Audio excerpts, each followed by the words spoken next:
What is it? I can't see all the details. What's your question? It's Warlock Tier 10 for my CC. I have a skirt in the back, but I can't sit down with it, so it's by my seat. You look great. Oh, thank you. My question is for Mickey and Chris, I guess. So about the new DK book, with all the information, is that going to include the kind of stuff that like role players have been asking for forever, like lifespans and culture relations and that kind of thing? And if not, could you do something like that? Because that would be really helpful. If there is any of that in the DK book, it's very little. I'm trying to remember. I don't remember specific instances of it. Lifespan? I don't think so. I don't think it got that crazy. I think it's kind of more story contextual. There's things like known relatives and things like that, which can be really helpful. And there is some new information in there, so actually some of the stuff is going to be a little revealing. Very revealing. I miss your question was relative to like what role players want to know is like what's the real scoop on lifespan? Just better things for designing our characters, so like how long we can expect to live so that we can like understand what their perception of time is and that kind of thing. Naming conventions, family conventions, just the really mundane stuff that help you build an ordinary character. Yeah, that's cool. It's a really good idea. I know like 90% of the fan base doesn't care, but...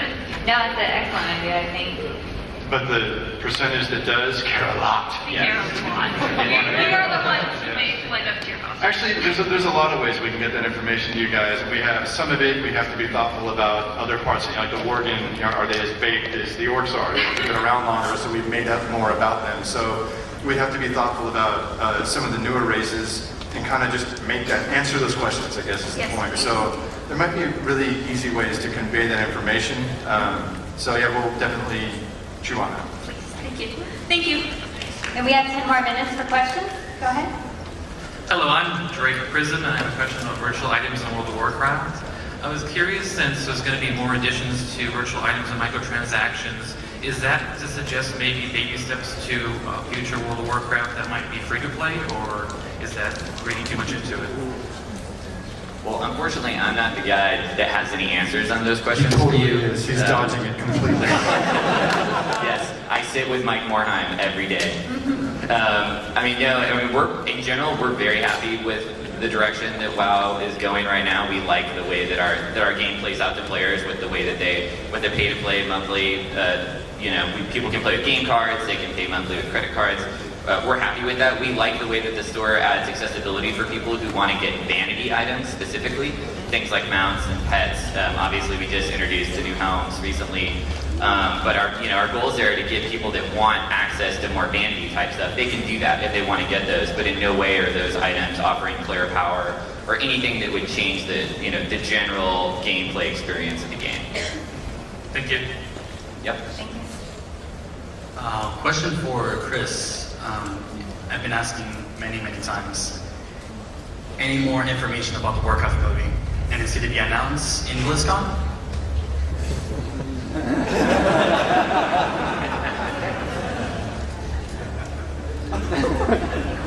And one quick Six ways I can tease this. I'm not going to answer that, but stay tuned.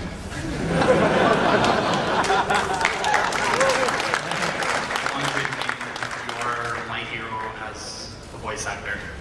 What? You're my hero for voice acting. Wow, that's crazy. That's crazy. Have you heard me do it? That's so weird. Thank you. Thank you. Your question? Hey guys, I've been playing Warcraft since 2006, and to me the standout, atmospherically and raid-wise, is Karazhan. So I was wondering if you guys had any plans to revisit that, possibly with the new occupant.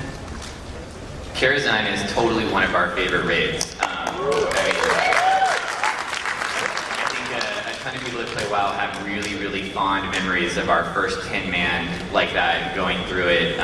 It was a dungeon that had such a unique atmosphere. We'd never built anything like that before. It was sprawling. I think for a lot of people, it called back to the look of like the kind of the feel of Blackrock Depths, where it was huge. You didn't always know where you were going, and that was totally okay.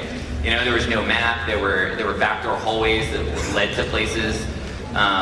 So yeah, it's a place we love. It's certainly something that we've talked about because I think we've kind of set a precedent of doing that with Cataclysm and then again with Myths, where we've gone back to old dungeons like Dead Mines, Shadowfang Keep, and essentially created new bosses and new storylines there. I mean, I can tell you Karazhan is one that is on our short list that we would love to be able to do. And we're definitely planning to continue forward with that process, moving forward with expansions that we, going back to old fan favorite dungeons and reworking them. But I can't say specifically if we're going to do it, but it's on the short list for sure. Who do you think would be the boss if we redid it? Yeah, that's what that's like.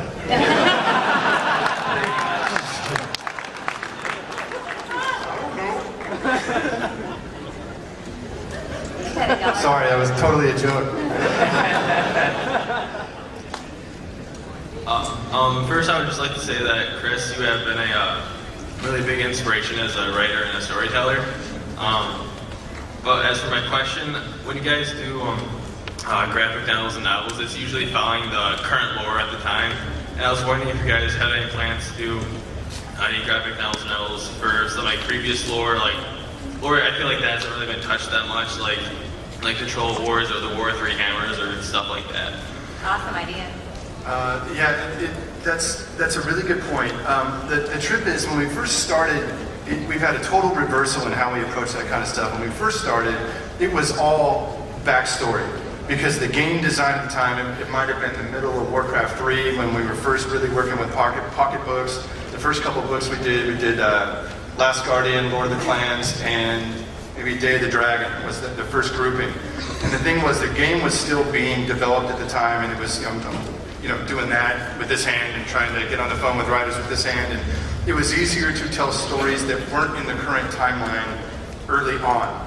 But at some point, a number of years ago, there's a good answer for that, what product it was, we decided, that's lame. Most players these days only know WoW through World of Warcraft. They only know this world through the Night Elf they're playing or the Troll that they're playing. And they know these lands and these modern kind of incarnations of WoW.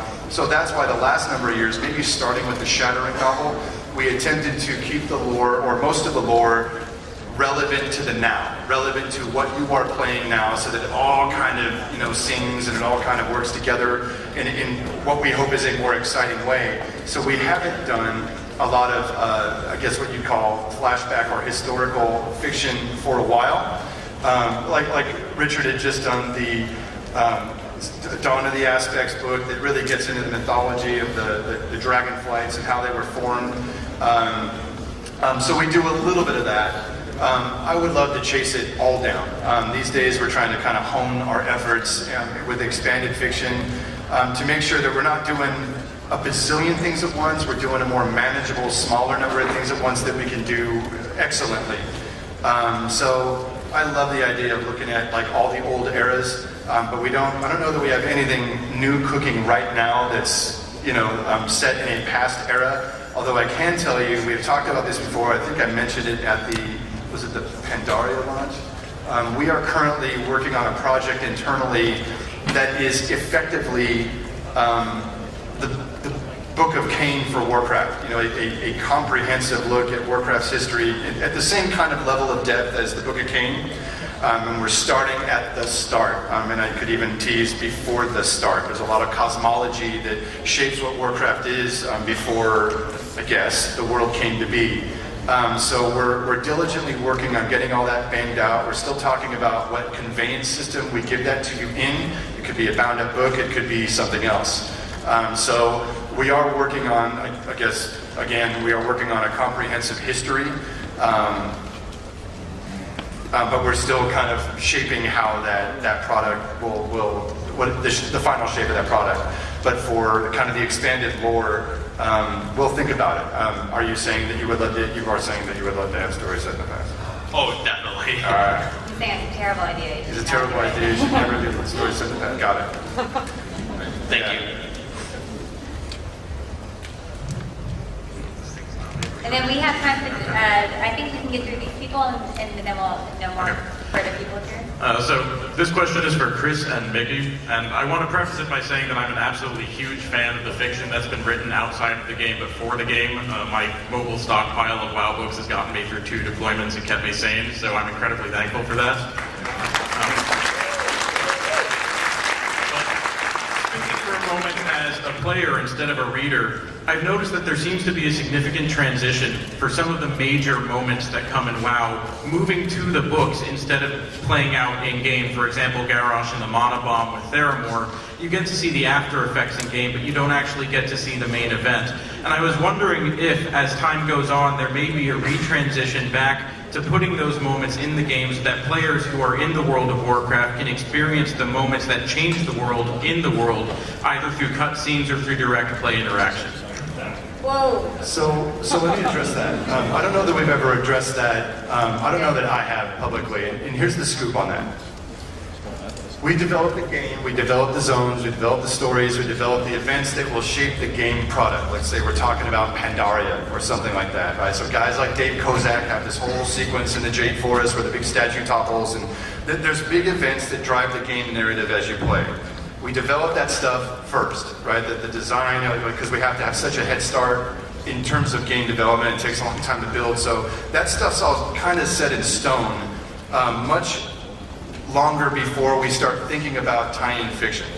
So by the time we're sitting around talking about something like The Shattering, for instance, or something like Tides of War, where we had Theramore bombed, we conceptualized that story, a little later, after, obviously most of Cataclysm was that Pandaria? It was right before Pandaria.